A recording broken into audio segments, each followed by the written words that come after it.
இன்றைக்கி அப்பா பர்த்டேக்கு யார் தான் சமைச்சிருக்காங்க அதை தான் நம்ம பார்க்க போகிறோம். நம்ம எது எப்படி பின்னாடி இங்கே தான் இருக்கும்.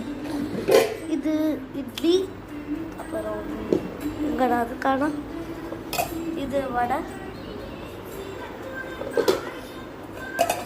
இது சட்னி, அப்புறம் தேங்காய் சட்னி, இது கேசரி.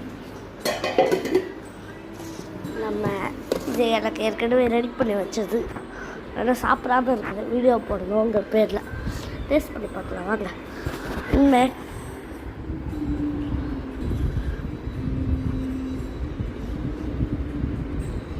சூப்பராக இருக்கும்.